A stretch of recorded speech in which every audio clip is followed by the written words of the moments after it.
Well, welcome to all of you to this conversation about choral music and the life of faith and worship. My name is John Witvliet from the Calvin Institute of Christian Worship, and it is a joy to welcome many of you joining us today directly, many of you who will be listening to us in the future. And for me personally, it is a great honor and joy to welcome two conversation partners today here at Calvin University. My longtime colleague, Professor Pearl Shangkuan. We've been on the faculty together here for 24 years, Pearl, co-conspirator, and it's a joy to be in conversation with you today. And then to be joined today by André Thomas. Dr. André Thomas served for many years as a professor at Florida State University, is in residence now at the Yale Institute of Sacred Music. Both of you, André and Pearl, are international travelers, frequent flyer award-winning travelers.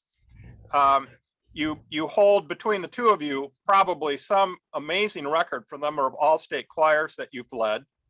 It's just a joy also to know the friendship and the really the personal touch and professionalism you bring to all you do. Welcome to both of you. Thank you, sir. Thank you. Yeah. We have many things we'd like to talk about today related to choral music as it relates to worship, but we'll also be making connections with other places that you have made music as part of your life, and the connections between music education and concert music and music and worship, advocacy, cross-cultural learning. We have many things that we can explore, but I'd love if you'd each start with a bit of your own personal story. Each of you had such a remarkable musical journey. And what are highlights that stand out to you today, especially the connection with music and worship? And I'm wondering if we could start with you, André, our guest on campus. Well, mine begins very early, at the age of 4, and it was church. And my mother was raising us as a single parent, so church was mandatory.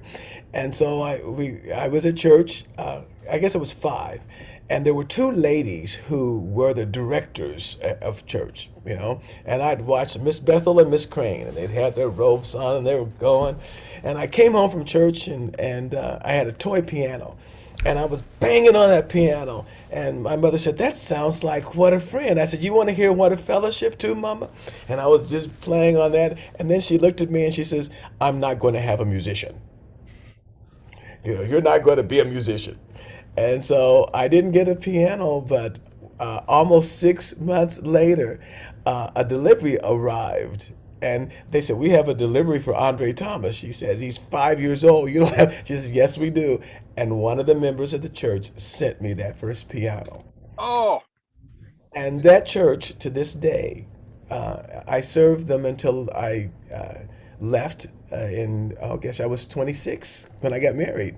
Other than that, the minister said, "Okay, you're now the minister of music." And I was 14. wow. So that was tough because my mother was in the choir. And it was difficult for a mother to watch people. Sometimes people don't treat people in the best way. And she couldn't take that very much. So I said, "Mama, you're out of the choir." So her claim to fame was my son kicked me out of the church choir. And I thought, yep.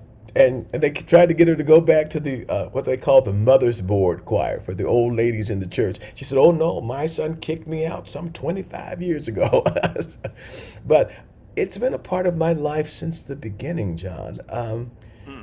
The church has never left me, and I've not really left the church either. And so sometimes, it's well, sometimes the lines blur because we're dealing with religious music.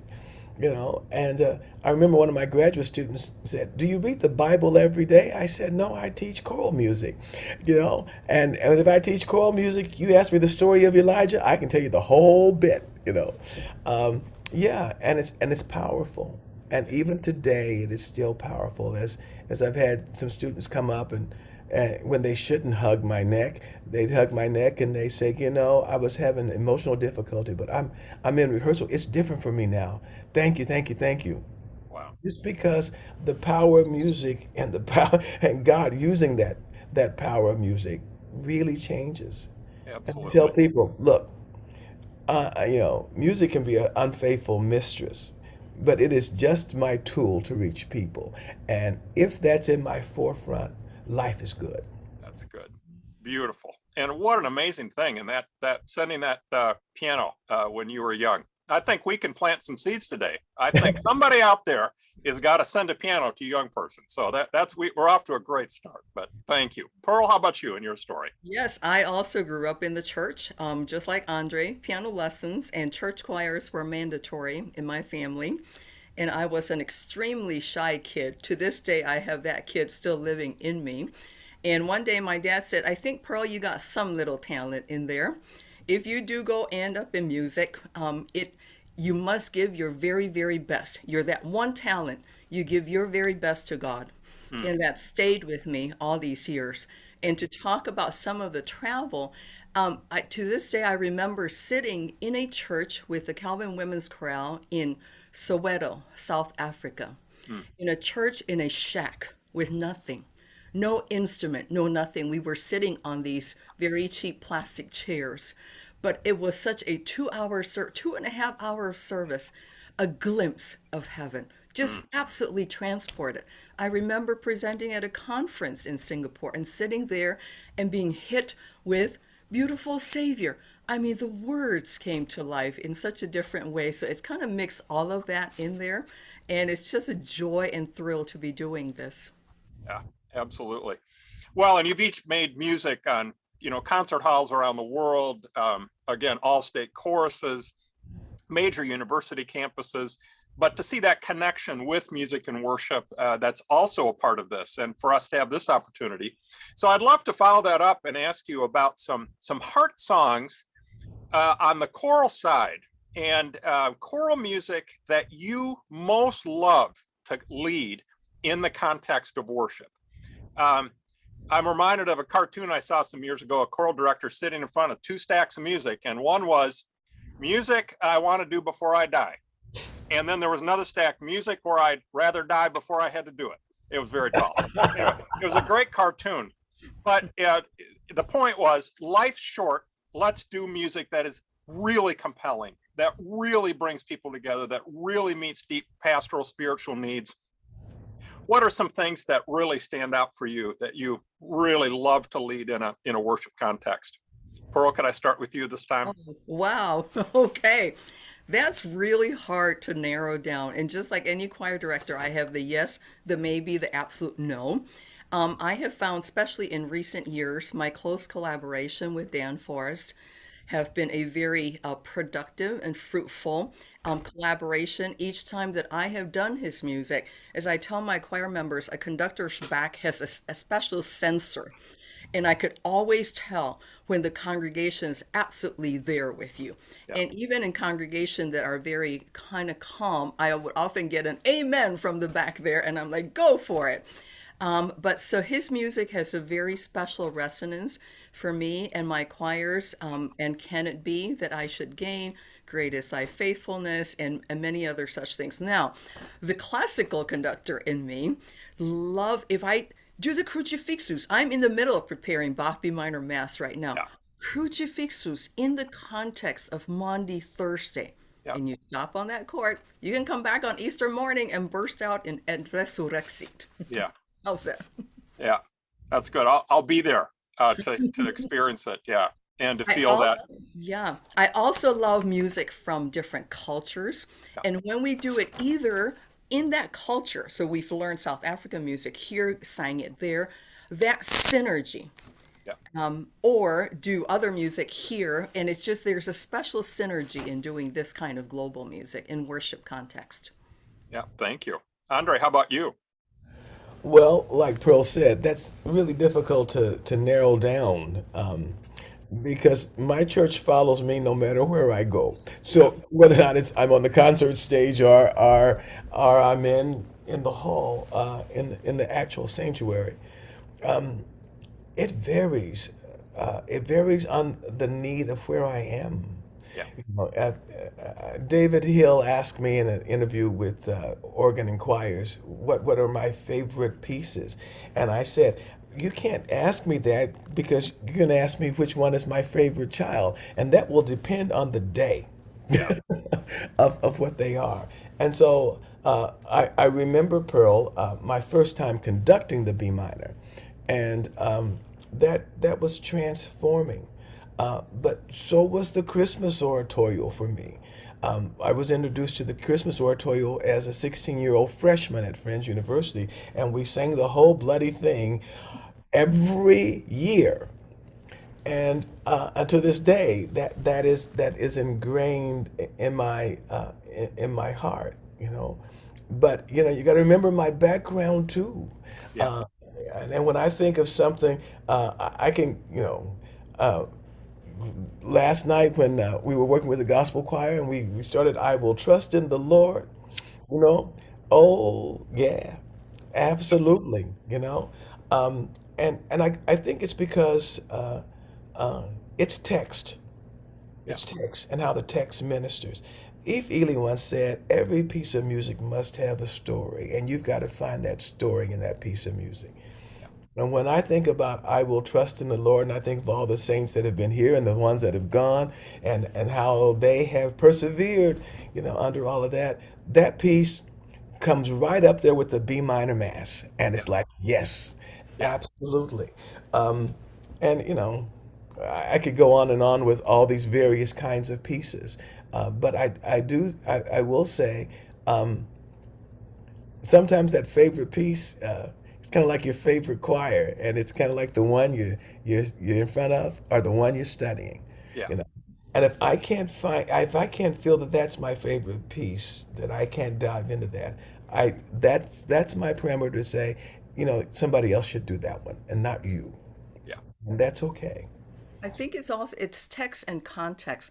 I was just thinking, so last year at our Tenebrae service, I was introducing Stainer's God So Loved the World to my undergraduate singers. Never heard of that. It's a simple four-part piece, but in the context, after all of that, after all the loudness of the drum, and then out of nowhere we came in and Yeah. just saying, God so loved the world. That whole piece took on a different flavor, a meaning, the depth of that meaning. And I could see my students tearing up right there on stage as we Yeah. were singing that. But it's the text and the context. It's beautiful how, go ahead, Andre. Yeah. I was going to say we've got to be careful to not say um, certain pieces belong in certain places because sometimes Yeah. you'll be amazed at the reception of those pieces. I was in Namibia, and here's a whole full Namibian course with a few of the founders, which were of German ancestry, and they were so excited because for the first time they had, a little child who was maybe she was 7. She had a little mini violin because they had their festival. And when I walked on the campus, she said, choir master, And for the first time, she got to see a choir master that looked like her. And she Wow. was absolutely amazed.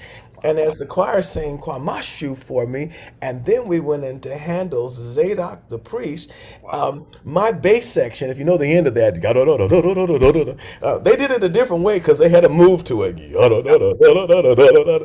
And after rehearsal, they said, Thomas, we want to come to America. We want to see, if we come to America, will we see Will Smith? I said, you might, but I doubt it. They said, but the person we really want to see is Handel.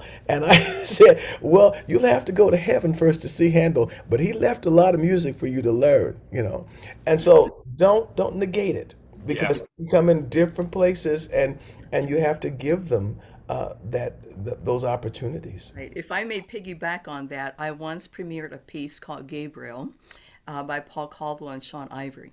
And it was a piece that was dedicated to my son, my disabled son, Gabriel. Now, I've done it in several all states and talk a little bit about its background. Now, it's a very fun, barn burning, concert piece. But at the end of every all state where I've done it, parents have come up to me and talk about how it showed them the potential of their own disabled children, Yeah. how Yeah. it spoke to them. Yeah. So again, it's outside, it's out of the box. When the spirit moves, we Yeah. rejoice in it. Beautiful. Well, and if you just think of each piece of music you referred to, what beautiful combination. Heart songs that come out of congregational singing, I Will Trust in the Lord, Bach B minor mass, Christmas oratorio, new commission, taking a piece in a different context. And I mean, what a joy it is as choral music educators to make these connections and to see the different ways that music can speak to people in such powerful ways. I would love then to lean into this question about learning across cultures. You both go there so naturally in every conversation. It's been a big part of your own work. What is compelling? Why is this important? And what are some of the joys and challenges? And I'm especially thinking of younger conductors, younger worship leaders, as they think about shaping musical choices early in their musical journey. What vision would you give them for cross-cultural learning and growth? Well, there's a lot of discussion, as you know, as being president of ACDA, I'm getting bombarded with cultural appropriation. Is this cultural appropriation if we do this? Is this cultural appropriation if we Yeah, do that? And my answer is, it is not cultural appropriation if you understand the culture. yeah, If you do the music just based on where you come from and you don't understand the culture, you are appropriating and you are offensive. yeah, But if you understand the culture, that person sitting there from that culture feels enhanced. yeah, And the person not from that culture feels like they have grown by having it. No matter what country you go into, the first thing people want to do, well, first thing they want to do when they see me is, oh, can we do some spirituals? yeah, Sure, you can do some spirituals, but then they want to show me their music. yeah, They want to show me what they do. And when they teach you and you understand it, we have a student right now looking at South Africa and what is it, Lady Mambazo, and how that dealt with its effect on Christianity, its change on apartheid, and all that kind of stuff. And that's the way to study it. You got to go there and you got to know the people, you know. And I remember once at an ACDA convention, people got up and did a piece of Maori music.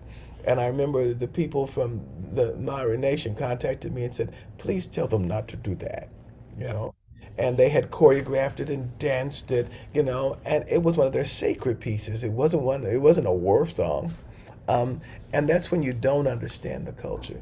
And I think it's important that we experience it because there's a little thing called walk a mile in my shoes. yeah, Every time you pick up somebody else's music, you're beginning to walk a mile in their shoes and understanding them, yeah, you know? Because didn't God create us all? absolutely. He created us all, and so we have to get to know we are his children. Yeah, And when people say, um, I don't think white people should do black gospel music or spirituals. And I said, don't look at me because I'm black and say, you can't do Bach because you're black. yeah, I mean, I think Suzuki, who I work with, we can't tell him he can't do Bach because he's Japanese. But anyway, absolutely. I'm done. I'm preaching. No, thank you. Pearl. Well, exploring global music puts together in a very human level my love of travel, eating international buffet, and shopping. Those who know me well know those loves of mine. And it's just a great way for me to discover and to see how we can celebrate the rich, the goodness, and the diversity, the beauty of God that He's created in the world. So for me, it's like picking different dishes, and bringing back souvenirs. So Andre talked about connecting with composers. Yes, and nowadays with all the Zoom and whatnot, we can so much more easily connect with that. Even if we can't physically travel there, we can still stay connected. We can do our research. We can talk to them. We can learn. Two things that pop out, I usually look for pieces that are well crafted and that I think that shows the integrity of that culture, the best qualities of that culture, and I run it by somebody from that culture, so I'm not imposing my own standards.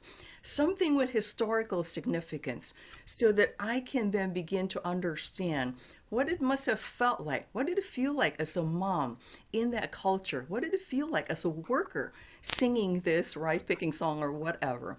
And then, but on the practical side of me, the conductor says, the text cannot be so hard that I am spending all my rehearsals on that text. So when I'm looking at pieces or when I'm editing music, I try to have a little bit of combo so that it's more manageable for my choirs. I'd like to say for me that's what I can do when I'm doing it outside of the church. When I'm doing it inside of the church, I'm not totally in control of all of that. It needs to be if we're going to do music from other cultures, it needs to fit into the worship itself, not just the special little treat that happens where everybody dance for a minute and they go, "Oh, wasn't that wonderful?" And they can't tell you anything about it other than everybody dance. But how does it relate to the message of the day? And that's another job that the choir director in the worship setting must take on. At least I think. Yeah. Yeah. Well, and here's where musicians participating in leading music and worship can learn a great deal from music educators, because when I hear both of you talk, I'm hearing about your own learning. You're learning about a cultural context, the conversation with the composer, understanding the story, and then figuring out how to communicate that to your singers. Um, uh, what are some bits of advice that you would give to musicians in worship and the learning that we need to be doing to grow as people to do this music? So not just the music technique, but the cultural learning that we are really invited to engage in. Yeah, the books out there. So I refer back to the 1 year before I took the Calvin Women's Chorale to South Africa. The summer before, I spent the entire summer Yeah, researching, learning about the history, watching documentaries, asking people who are from there to show me which are the best resources.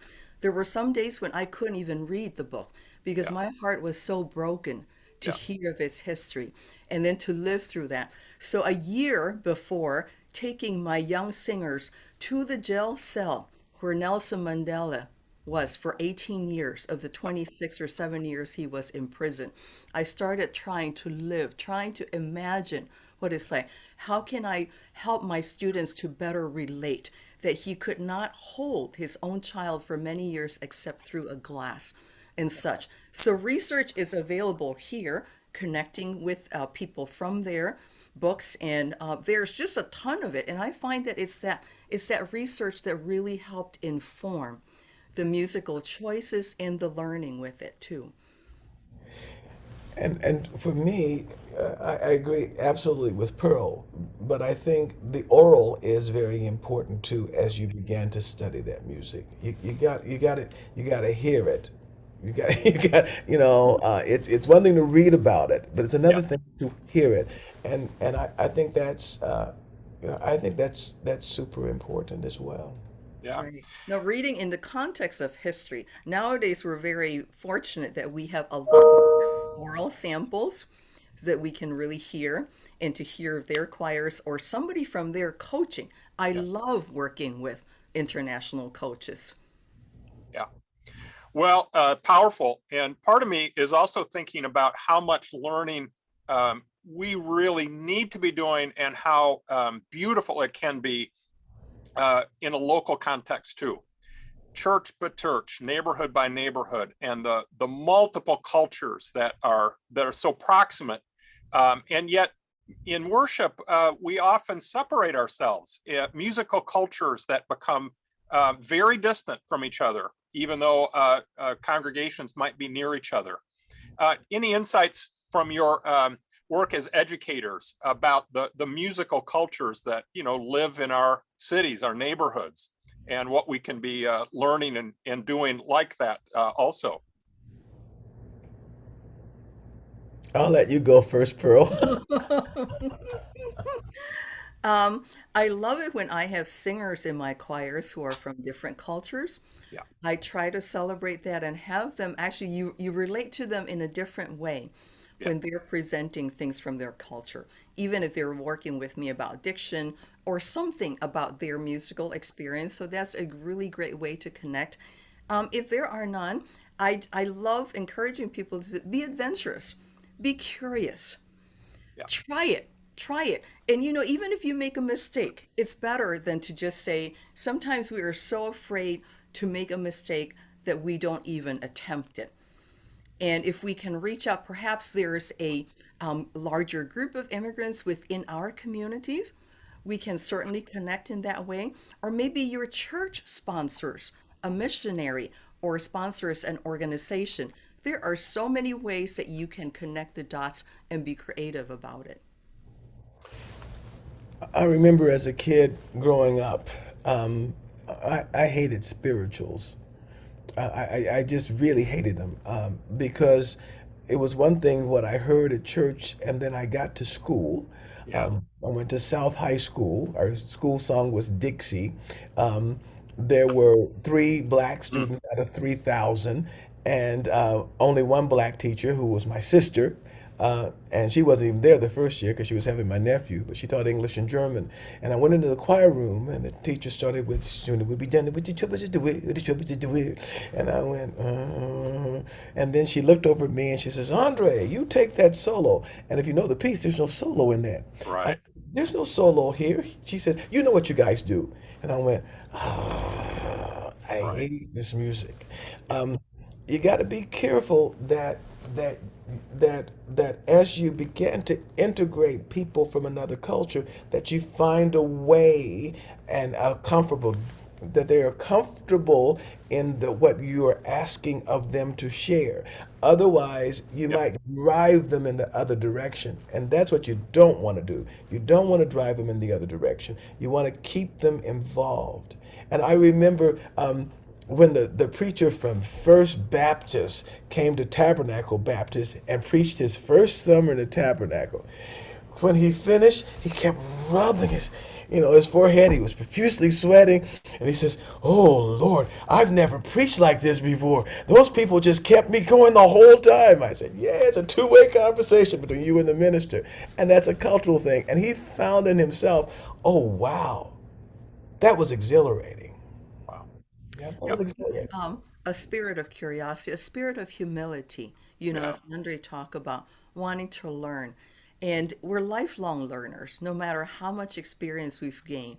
And I hope it is something that I transmit to my students, continuing to learn. It's a lifelong journey. And what a wealth to explore, isn't it? Yeah. Yeah. No, thank you, Andre, for that. Those insights. Pearl, thank you for your insights on this. And to say that one of the things I admire about both of you is the way that personal friendship, relentless curiosity and learning, but then also you think about this at a structural level, and you're thinking about this, Andre, ACDA, and Pearl, as you travel internationally, and so it's approaching these questions that are often very fraught about music and culture, always with multiple touch points, multiple points of view. And then, Andre, I want to acknowledge the candor of bringing up that example, which I think many of us continue to need to hear in ways that music has been trivialized, and that there's continual repentance that's needed about how that's happened, and then to find new ways to learn and build those cultural bridges. Any additional advice that you'd want to give to especially young musicians who are aware of those challenges, want to avoid the mistakes, but don't want to not engage the conversation either? Oh, I would just say this sounds like a Star Wars, but I would just say be brave. Yeah. Be brave. It's okay, Yeah. and you will make mistakes. Yeah. My goodness, every day is a different experience, as we're dealing with racial differences, as we're dealing with sexual identification and gender identification. You make mistakes.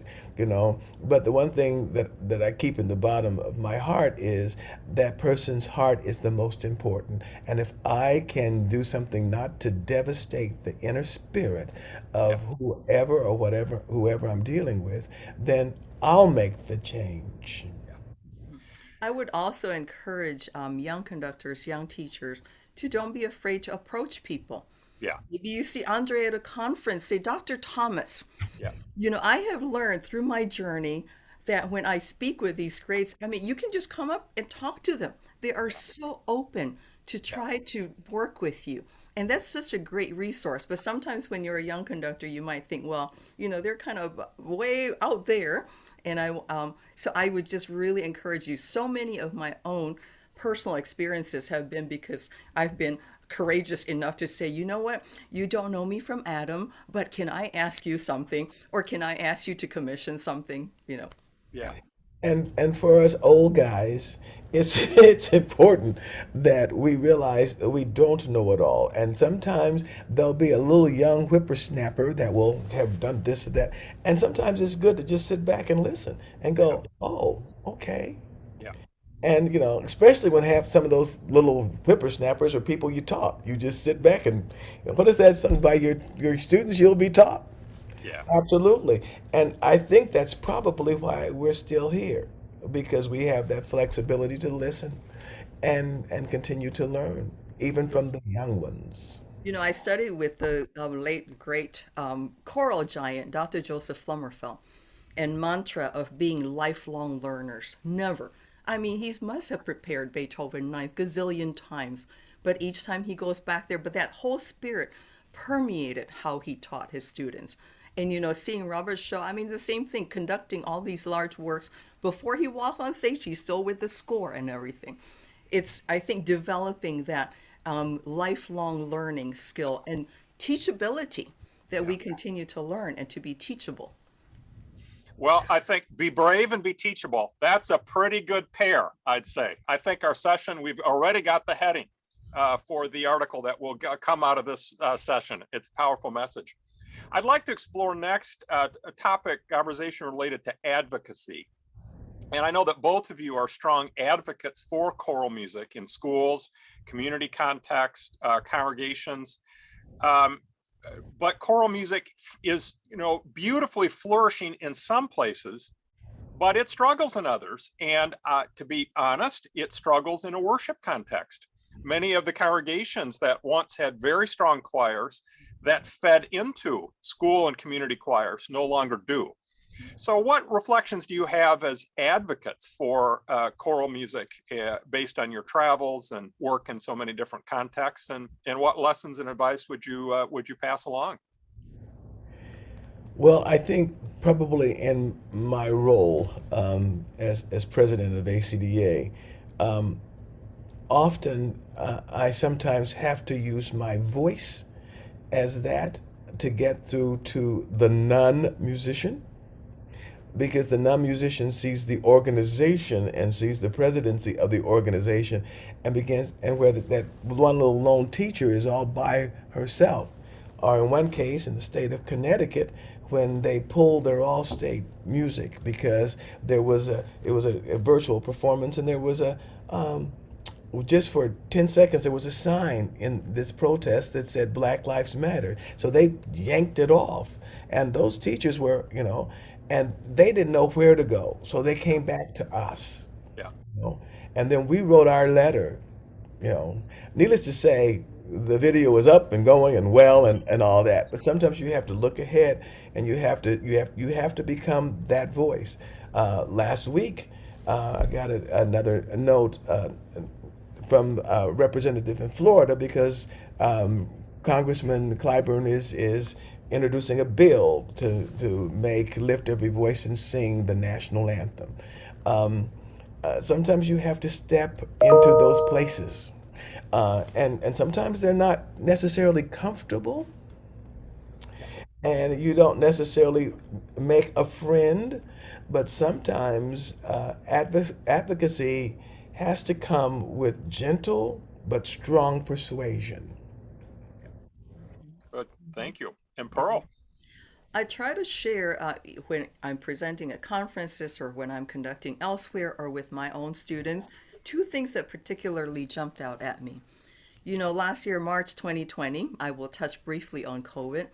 We shut down and we didn't know when we were going to come back. I remembered the last day our choir met, and we thought, oh, a month, 2 months, or whatever. 6 months later, we met back.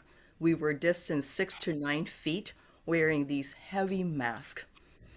And we began to do warm up, and my students began crying. Yeah. It's touching the human spirit to its core that we can gather back a group of singers singing. How beautiful is that? And so I asked them to click save for that moment. When it's taken away, we now realize how important it is for us. So, for church and communities to flourish, I would really encourage nurturing that because we need it. The other thing in a church context is for myself, I feel that my spirit is most open to God when I'm conducting, be it on a secular concert stage or in church. And I always tell my own singers or wherever I have the privilege of serving, where we prepare to minister to others, you know, often that's the moment that the Spirit speaks to you. And you are the one that's going to get that. And so having that open spirit, what an opportunity when we are most open to the Spirit of God to hear that and to grow. So I hope that those two are but many things that I could share in advocating for good choral music. I think also we sometimes become a little bit arrogant as choral conductors because we walk into a situation or we have a place where it's just not what it used to be. And I can't tell you how many times I hear it's just not what it used to be. Well, it's not. Let's just face it, it's not. So now what are you going to do? Are you going to take those 5 people, turn them into the best quartet? And because remember what happens with things, success breeds success. And if there are 5 little kids there, you know, that you got together and you got them singing and you got something going and you figure out a way to make them sound good to the ear of the congregation, then people begin to join back up again. And I don't know if I think Pearl will agree with me. All over the country, everybody's rebuilding. Yeah. We're just simply rebuilding. But we're going to have to build back. But I think we're going to build back better. Okay? As long as we are willing to, Yehuda Menuhin says this, all learning is but a bridge from the known to the unknown. And we got to realize that a lot of the singers we're going to get right now are in the unknown category. And so we have to go where they are in that unknown category, and we will take them someplace else. But we got to be content where they are, and we got to keep encouraging them, and we got to make them sound good. I would And also, yeah. do we put that into the same thing that we hear of the choral excellence that we had 3 years ago? It's not going to be there. It's just not going to be the same. But it will get there if we don't give up. Yeah. I would also love to add the aspect of while we're rebuilding, look at the larger choir, the congregation. When the congregation sings, again, in my own life, some of the most powerful moments was when the congregation was singing. So that as we develop, if we can also develop our congregation, then together we can rebuild that. The other is, sometimes I think, wow, it's been so hard the last 2 years. But my new heroes are the music educators out there, the choir directors, the high school, middle school, elementary, the church choir directors, the community choir directors, that resilience, the grit, the determination to get through this. Yeah. Well, this entire session really does land.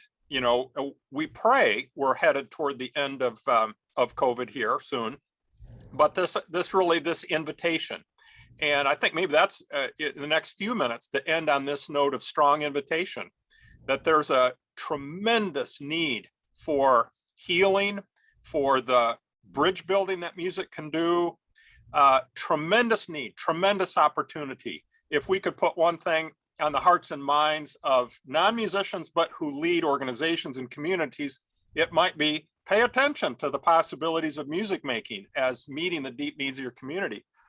But then also this message about what kind of resilient music educators in congregations too will be needed for this moment. So I'm really grateful how the conversation has led to this very timely address.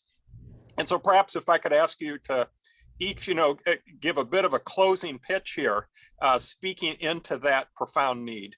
And it occurs to me that what that will allow us to do is end our session in a way that's really with an invitation. And it allows me to then also say, I can't wait for us to pick up the conversation and continue in our work here at the Worship Institute to build on that, encouraging communities going forward. So Andre, any final word to the emerging post-COVID communities and directors out there? Well, I think there will have to be a need for mentorship. Yeah. And in that mentorship, you got to remember, am I the same conductor that conducted at Tabernacle Baptist Church at age 14? And there's going to be another little 14-year-old or 15-year-old trying to lead his church. They're going to need nurturing and encouragement to say, all right, you can do it. And then your judgment, we're often, one of the things that often happens at the professional conferences, everybody critiques everything about even the conductor's dress or coat, and then they didn't do any gall there. They should have done that was Luli. Why did they do that straight? Blah blah blah blah blah blah blah blah. blah. All the kind of mess that makes conferences not pleasant. We've got to change that attitude. We have got to change that attitude. And we also have to, and one of the things that's stressing for us is that we have to open our ears to more than Western art music. Yeah. Yeah. And it's strange from coming from a person who has taught 35 years of graduate students and to say we have to open our ears to other things and value them just as much as we value Western art music. Thank you. And Pearl? I come at it, as choral conductors, we're always nitpicking. We try to get to the technical excellence. But more than ever, now is the time to develop those inner qualities as well. I talk to my students about not only technical excellence, but excellence in character, in our preparation, that whether we sing in a worship service or on a concert stage, it is the same person, the same level of preparation that we want to come at it. Now is the time, more than ever, to develop those. And it is a very productive time in that way as we teach and model to our students how to stay determined and all of that. But my encouragement to individual directors, too, is to take time to care for yourself. Yeah. So this morning I woke up and it's like, oh, okay, another absolutely crazy day. Do I even want to get out of bed? And I think of the prayer, Lord, be thou our light in our darkness, our strength in our weakness. Yeah. And that gets you going again. Yeah, absolutely. I am so personally grateful to each of you. And as I hear the conversation today, very eager to share it with the broader audience. Thank you for being models, inspiring models of what it means to be brave, to be teachable, to be in these conversations, to be encouraging. And on behalf of all three of us, to all of you who listen, go find a choral music educator to love, encourage, support, embrace. Go find a 14-year-old out there to encourage, love, support, embrace, to write a piano. Find a choir to start back up. Find a quartet to sound good and to turn into an octet and then eventually a choir. And, we might just get a little revival going of culturally healing, interpersonally strengthening choral music and worship that meets the deep needs of the soul. I'm inspired. Can't wait to share the message. Thank you, André Thomas. Thank you, Pearl Shangkuan, for all you do. God bless. Pleasure.